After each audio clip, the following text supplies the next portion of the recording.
wabarakatuh. Perkenalkan, nama saya Lisa Mawarni dengan NIM 2104510 dari Prodi Pendidikan Geografi. Halo teman-teman semua. Video ini dibuat untuk memenuhi salah satu tugas mata kuliah saya, yaitu Studi Masyarakat Indonesia atau disebut juga dengan SMI, dengan dosen pengampu Bapak Dr. Nofrian MPD. Pada video kali ini saya akan membahas mengenai tanggapan saya tentang sebuah video materi yang berhubungan dengan asal-usul masyarakat Indonesia. Yang pertama yaitu pertanyaannya, bagaimana pendapat Ananda tentang istilah pribumi dan non-pribumi dalam konteks Indonesia. Yang kedua yaitu, masihkah relevan istilah pribumi jika dipakai di Indonesia dan diartikan sebagai orang asli Indonesia. Untuk pertanyaan yang pertama yaitu, bagaimana pendapat Ananda tentang istilah pribumi dan non-pribumi dalam konteks Indonesia. Dalam konteks Indonesia, istilah pribumi dan non-pribumi sering kali digunakan untuk membedakan antara penduduk asli dan mereka yang dianggap berasal dari luar wilayah Nusantara. Berdasarkan video yang membahas asal-usul bangsa Indonesia dari berbagai teori, konsep pribumi yang menjadi kompleks dan sulit untuk dipegang teguh. Ada beberapa konsep yang digunakan dalam video tadi. Yang pertama yaitu keberadaan asal-usul. Berbagai teori menunjukkan bahwasannya berbagai usul nenek moyang bangsa Indonesia tidak berasal dari satu tempat, melainkan dari berbagai wilayah seperti Yunan, Nusantara itu sendiri, Taiwan, bahkan Afrika. Yang kedua itu perspektif kesatuan.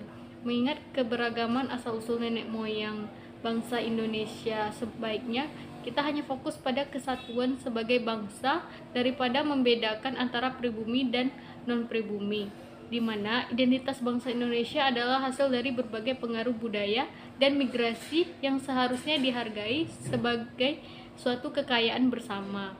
Kemudian yang ketiga yaitu potensi diskriminasi.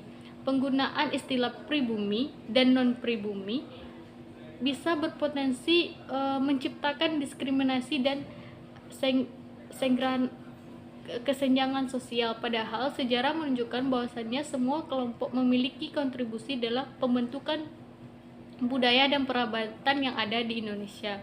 Kemudian pentingnya kesetaraan dalam masyarakat modern, pentingnya untuk mendorong kesetaraan dan persatuan tanpa memandang asal-usul dan identitas dan asal-usul atau etnis. Identitas sebagai bangsa Indonesia seharusnya lebih ditekankan daripada perbedaan antara pribumi ataupun non-pribumi. Demikianlah untuk pertanyaan yang pertama. Pertanyaan yang kedua yaitu, masihkah relevan istilah itu jika dipakai pribumi diartikan sebagai orang Indonesia asli? Jika masih iya, apakah alasannya? Jika tidak, berikan juga pendapat Ananda.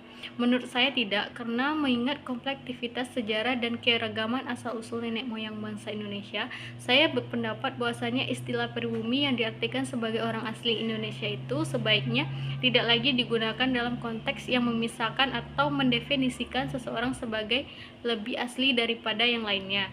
Identitas Indonesia adalah hasil campuran dari berbagai budaya dan etnis yang membentuk satu kesatuan. Lebih penting untuk menekankan persatuan dan keberagaman yang membentuk bangsa Indonesia daripada membedakan siapa yang lebih asli. Dalam konteks modern, fokus kita seharusnya pada membangun kesejahteraan dan kebersamaan sebagai satu bangsa. Demikianlah video ini saya buat untuk memenuhi tugas kuliah saya. Apabila ada kesalahan saya mohon dimaafkan. Wabillahi taufiq wa hidayah. Wassalamualaikum warahmatullahi wabarakatuh.